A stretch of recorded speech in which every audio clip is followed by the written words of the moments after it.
தாவேக்கா ஒரு கிட்டத்தட்ட 22-25 நாள் ஆகிப்போச்சு. வந்து 11ஆம் தேதி வந்துச்சு. முதல்வர் ஜோசப் விஜய் நேரம் கேட்டிருக்காரு, பதவியேற்பிலே சொல்லியிருக்காரு. நேரம் கொடுக்கலாம். எதுக்கு கொடுக்கலாம் நேரம்? வளர்ச்சி திட்டங்கள், பிரம்மாண்டமான தொழில் அமைப்புகள், ஆறு குளம் ஏரி அணைகள் கட்டுதல், பள்ளிக்கூடங்கள் சாலைகள் பெரிய அளவில் போடுறது, ஆஸ்பத்திரி கல்லூரிகள், இதுக்கு நேரம் கொடுக்கலாம். ஆனால் அன்றாட பிரச்சனைகள், கொழுந்து விட்டு எரியும் நெருப்போடு இருக்கக்கூடிய பிரச்சனைகளுக்கு நேரம் எப்படி கொடுக்க முடியும்? விஜய் சொன்னார், இந்த விஜய் ஊழலை ஒழிக்காமல் விடமாட்டான், பெண்கள் மீது கை வைக்க விடமாட்டான், இந்த நாட்டில் வந்து பெண்களுக்கு ஏற்படும் சித்திரவதை தடுக்காமல் விடமாட்டான். அது எலெக்ஷனுக்கு முன்னால் பேசினது, பாஸ்ட்டில் பேசின ஃபியூச்சர் டென்ஸ். இப்போ அதையே தான் பேசுகிறாரு. ப்ரெசண்ட்லேயே ஃபியூச்சர் டென்ஸ்லாம் திருச்சியில் பேசியிருக்கார். விடமாட்டான், பார்த்து கொண்டு இருக்க மாட்டான். இப்பயும் ஃபியூச்சர் தான். செய்வேன், தடுப்பேன், முடிப்பேன் அப்படி சொல்ல முடியல. கொழுந்து விட்டு எறிந்து கொண்டிருக்கிற பிரச்சனை, பெண்கள் மீது அராஜகம், சிறு குழந்தைகள் மீது பாலியல் வன்முறை, கொலை, ரோட்டில் வந்து டேலைட் மர்டர், சட்டம் ஒழுங்கு சீர்குலைவு. நான் சொல்லலை, உதயநிதி சொல்கிறார். 15 நாளைக்குள்ளார 25 கொலை, அதில் 4 ரெட்டை கொலை வேலை, 20க்கு மேலே ரேப் அண்ட் மர்டர். சூலூரில் வந்து சின்ன பெண்ணு 10 வயது பெண்ணின் பாலியல் பலாத்காரம் கொலை. இன்றைக்கி கூட ஸ்ரீவைகுண்டத்தில் இன்னைக்கு கரண்ட் ரேப் அண்ட் மர்டர். அப்போ இது வந்து ஒருத்தர் வந்து வீடு பற்றி எரியுதேன்னு ஃபயர் என்ஜினுக்கு ஃபோன் பண்ணாங்களாம். அவங்க வந்து கொஞ்சம் நேரம் பொறுங்க, இதெல்லாம் எடுக்கிறதுக்கு லேட் ஆகும். பத்தி எரிந்து கொண்டு இருக்கிற போது உடனே அணைக்க வேண்டிய நெருப்புக்கு கால அவகாசம் கேட்பது எப்படி நியாயம்? அதனால் பத்தி எரிந்து கொண்டிருக்கிற நெருப்பு, டேலைட் மர்டர், சட்டம் ஒழுங்கு சீர்குலைவு, பெண்களின் மீது அநியாயம், அக்கிரமம், அராஜகம், ஊழலை நீங்கள் மெதுவாக ஒழிங்க. ஆனால் ஏற்கனவே ஊற்றி விடப்பட்ட வேரில் ஊற்றின ஆசிட், அதை நான் எப்படி உடனே பண்ணுவேன்னா, அதுக்கு தானே உங்களுக்கு ஓட்டு போட்டாங்க. அது உடனே செய்ய வேண்டிய விஷயம் இல்லை. அந்த ஆசிட் ஊற்றினதில் ஆசிட் மேலே போச்சுன்னா மரமே அழிஞ்சு போயிருமில்ல. அதற்கு கால அவகாசம் கிடையாது. ஜோசப் விஜய் அவர்களே, வளர்ச்சி திட்டங்களுக்கு கால அவகாசம் வாங்கிக்கிங்க. ஆட்சியில் வருவதற்கு முன்னால் தேர்தல் பிரச்சாரத்தில் பாஸ்ட்டில் ஃப்யூச்சரை பேசுனீங்க, நீங்கள் ப்ரெசண்ட்லேயும் ஃப்யூச்சரை பேசுகிறீங்க. நாளைக்கு ஃப்யூச்சர் டென்ஸ்லேயும் ஃப்யூச்சரை பேசுனீங்கன்னா அப்புறம் உங்கள் மீது கொடுக்கப்பட்ட அந்த நம்பிக்கை என்ன ஆகும்?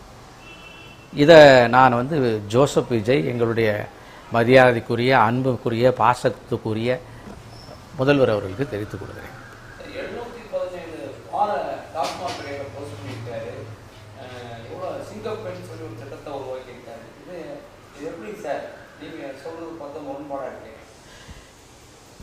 சாராய கடைகளை ஒரு அரசு ஒழித்தால் அது மிக தீட்சண்யமான, வலுவான, அதாவது morally sound, ethically sound, convictionally sound அரசாங்கத்தால் மட்டுமே முடியும். ஒரே நாளில் முடிக்க முடியாது. 717 பார் என்பது ஒழித்ததை நான் வரவேற்கிறேன். ஒழித்ததை பெருமையாக சொல்ல முடியாது. ஒழித்ததுக்கு கிரெடிட் வாங்க முடியாது. ஒழித்தது கண்துடைப்பு, ஒழித்தது நாடகம், ஒழித்தது இம்மீடியட் அப்ரிசியேஷனுக்காக. ஏன்னா அதுக்கு ஈக்குவலண்டாக வேறு இடத்துல பார் நடக்குது, வேறு இடத்துல மனமகிழ் மன்றங்கள் நடக்குது. அதனால் இது வந்து டெம்பரரியாக ஒரு பப்ளிசிட்டிக்காக போடப்பட்ட கையெழுத்து. முழுவதுமாக ஒழிங்க, அப்போ பாராட்டுகள். சார், ஒரு 18 பெண்ணு 2 சப் இன்ஸ்பெக்டர் போட்டிருக்காங்க சார். நாடு முழுவதும், தமிழ்நாடு எவ்வளோ பெரிய விஸ்தீரமான பரப்பளவு உள்ளது. இந்த சிங்கப்பெண் திட்டத்துக்கு நீங்கள் என்ன சொல்லுவீங்க? பெண்களுக்கு பாதுகாப்பு. எப்போ பெண்களை கையை பிடிச்சி இழுத்து அராஜகம் பண்ணதுக்கு அப்புறம் போலீஸ் உடனே வருமா, கேஸ் போடுமா, சீக்கிரமாக வழக்கு நடத்துமா, உடனே தண்டனை ஆகி கொடுக்குமா? ஆரிஜின் என்ன? முளையிலேயே கிள்ளி வெறிய வேண்டிய விஷயங்கள் என்ன? அந்த சம்பவமே நடக்காத இருக்கிறதுக்கான அழுத்தங்கள் என்ன? அதற்கான ஏற்பாடு என்ன? அதற்கான ஏற்பாடை இந்த அரசாங்கம், வலுவான அரசாங்கம், பலமான அரசாங்கம், அந்த சினிமா நடிகருடைய பாணியிலே சொல்லிடுறேன், பயங்கரமான அரசாங்கம் அப்படிங்கிற நிரூபிச்சிட்டிங்கன்னா வரவே மாட்டான்ல. எங்கெங்கெல்லாம் எப்படிலாம் அடித்து நமுத்து துவம்சம் பண்ணி சட்டம் ஒழுங்கத்தை நீங்கள் சீர் செஞ்சிட்டிங்கன்னா இந்த இதெல்லாம் ரொம்ப ஸ்லோவாக நடக்கும். ஒரே ஒரு விஷயம் சொல்கிறேன், டைம் கேட்டிங்கல்ல, வெஸ்ட் பெங்காலில் பிஜேபி ஜெயிச்சிச்சு, சுவேந்து அதிகாரி முதல்வராக இருக்கார். கிட்டத்தட்ட பாகிஸ்தானுக்கும் இந்தியாவுக்கும் நடந்த போர் அந்த தேர்தல். அத்தனை பங்களாதேஷ் இன்ஃபில்ட்ரேட்டர் ஊடுருவல்காரர்கள், உள்நாட்டு ஓட்டர்களுக்கு மதிப்பே இல்லை. சாலைகள் தோறும் டோல்கேட் போட்டிருந்தாங்க. அரசாங்கத்தினுடைய அத்தனை நகராட்சியிலேருந்து குண்டர்கள் கையில் இருந்துச்சு. இதை 5 நாளில் சரி பண்ணார். 5 நாளில் சரி பண்ணார். அதனால அரசாங்கம், முதல்வர், உங்களுக்கு கன்விக்ஷன் இருந்தால் 5 நாள் என்ன 24 மணி நேரத்தில் சரி பண்ண முடியும். சரி பண்ண முடிந்தவைகளை நீண்ட கால திட்டங்களுக்கு நான் போகல. அதனால இதை சிங்கப்பெண்ணெல்லாம் கண் துடைப்பு தான் ஏகன், வரவேற்கிறேன். ஆனால் 18 சிங்கப்பெண்ணு 2 சப் இன்ஸ்பெக்டர் வச்சு தமிழ்நாடு முழுசா என்ன பண்ணுவீங்க? 10,000 பேரை நியமிங்க, 1,00,000 பேரை நியமிங்க. ஆனால் அதனுடைய ஆரிஜின், அடித்தளம், அந்த குற்றங்கள் செய்ய வேண்டும் என்ற உணர்வு, அதை அழிச்சாலே தவிர குற்றம் அழியாது.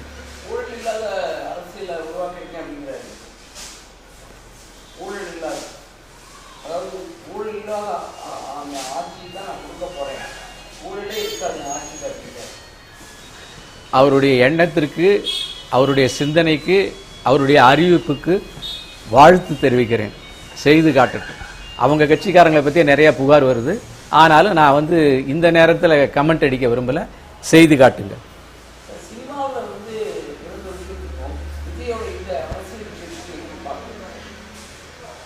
ஒரே ஒரு விஷயம் மட்டும் சொல்றேன்.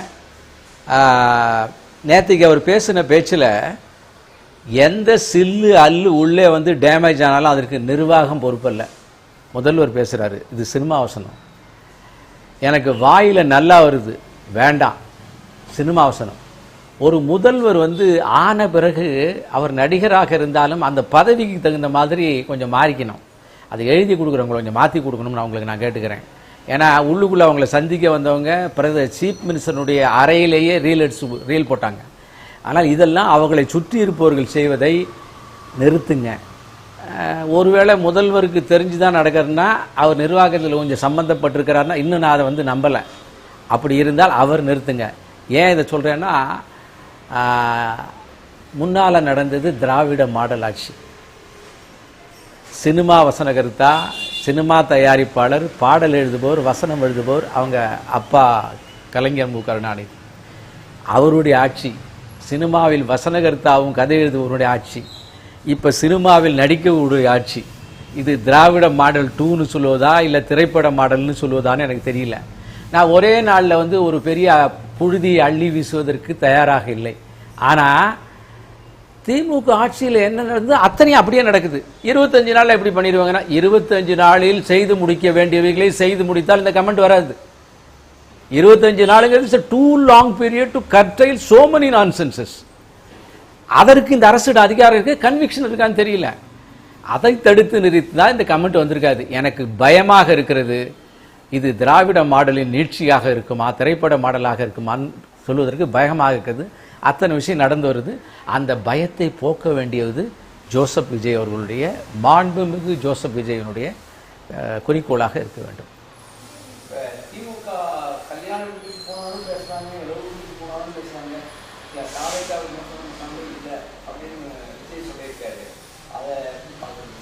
தினசரி பேஸில் வரக்கூடிய இஷ்யூக்கள், ஆதாரமான அடிப்படை ஆதாரமான இஷ்யூக்கள், அதில் இவங்க கவனம் செலுத்தினா அதற்கு மேலே செலுத்தக்கூடிய கமெண்ட்டுக்கு அது தவறு.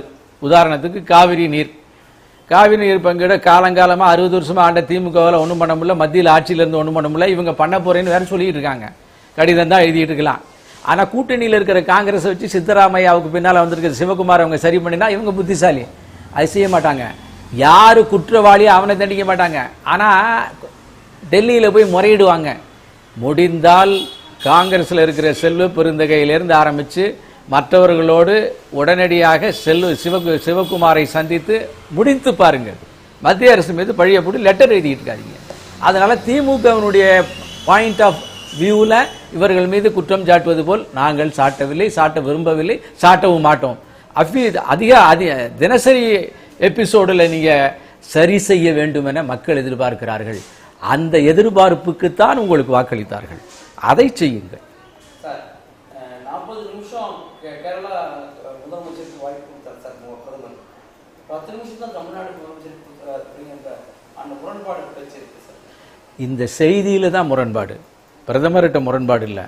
உள்ளே போய் அவர் என்ன உட்கார்ந்தாரு பேசினாருங்கிறது அவர் சொல்லட்டும். இந்த கேள்வியெல்லாம் நான் கேட்டேன், பிரதமர் எனக்கு பதில் சொல்லாமல் என்னை வெளியே அனுப்பிச்சுட்டாருன்னு சொல்லட்டும். இவர் பேசவே இல்லையே, பிரதமர் தானே பேசிட்டு இருந்தார்.